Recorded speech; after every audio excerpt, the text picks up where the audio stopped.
All right, we're back with the top-rated conservative podcast host and the author of a new book, How to Destroy America in 3 Easy Steps, Ben Shapiro. Ben, let me ask you this. You are a big baseball fan. One, what do you think of the current season, the rules, and the way everything's being played? And two, about this migration of kneeling that started in the NFL and is now going on in the MLB? I think that corporations are attempting to avoid the controversial by being controversial. I think that they're sort of, I would say, relying on conservatives to continue consuming their product, even if they are mildly offended by the product, while knowing that if they don't virtue signal to the left actually turns off the TV. The left is much better at this than the right is.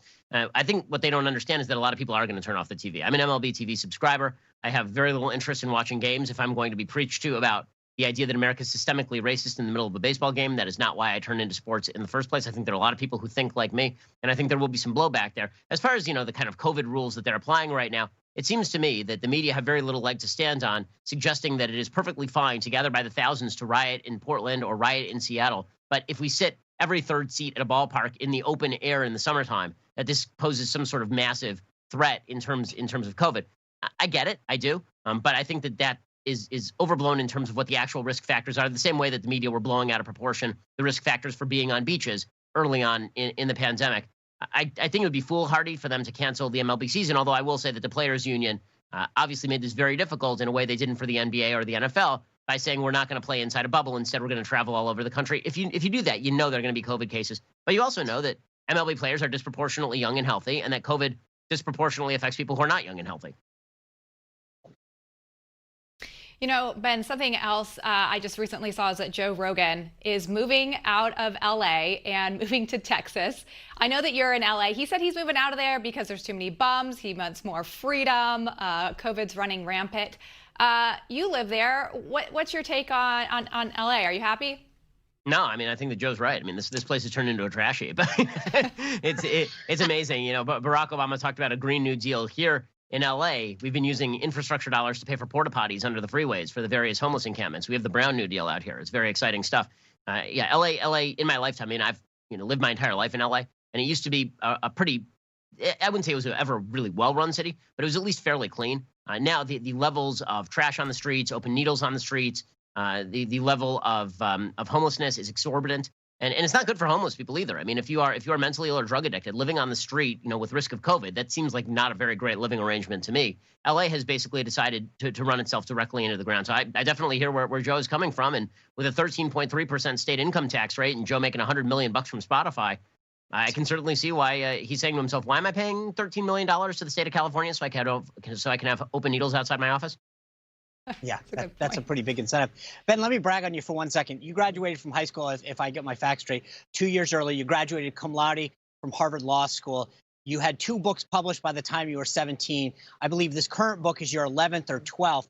What was it that inspired you to do all of this at that age? And frankly, do it against the grain, right? At 17, 18, I was just looking to get outside and have fun, never mind espouse conservative values. You were out there writing a book, starting talk on morning talk. What was the driving force behind you? Is it apparent? Is there something inherent that makes you? I mean, what got you there? My parents were always very encouraging. They always loved the fact that I was into history and into politics, and they always surrounded me with people of a variety of different viewpoints with whom I could discuss issues. Honestly, I thought when I was younger and I was going to college, I thought that I was going to double major in music and genetic science because I was a classical violinist at the time. And when I got on college campus and I saw at UCLA, the UCLA Daily Bruin, I opened it up. One of the first days I was there was an editorial comparing Ariel Sharon, then the prime minister of Israel, to Adolf Eichmann, the Nazi. And I walked in, I said, I'd like to write a counter to that. And so it began. So it was mostly just being upset with falsehood being purveyed in major newspapers, because Daily Bruin had like 16,000 people reading it every day. And it sort of moved on from there. And just as far as getting things done, I mean, as you can tell, I have a pretty high RPM, and the motor keeps running, although my kids are doing their best to take the energy out of me for sure. I have 3 under the age of 7, so. Yeah, wow. I know that. I know that feeling. When I was in the White House, and even when I left, there were some pretty nasty things said about me. And I admit, that they still sting here and there. You've been very out there with your thoughts and your beliefs and your values. and some pretty nasty things have been said about you. The one that I think is the most ironic is when people call you anti-Semitic or a Nazi. As an Orthodox Jew and someone who's very well versed in your religion, I think that one takes the cake. Do those criticisms still sting?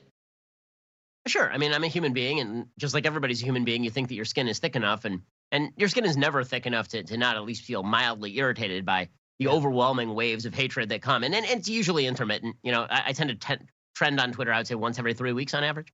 And when that happens, it's irritating. But the good news is that I've uninstalled Twitter from my phone, so I just don't have to pay attention to it. So that's kind of the only way to deal with it, is to build a bubble around yourself of people you trust, while still allowing the people you trust really have to be able to give you honest criticism. The key is to distinguish between people giving you honest criticism and people just looking to tear you down. Yeah, I can totally get that. Hey, Ben, thanks for being here. I appreciate you making so much time. Congratulations on your next book. I imagine within 6-7 months, we're going to see the next one. And congratulations on being a great dad. I appreciate it. Thanks so much. All right.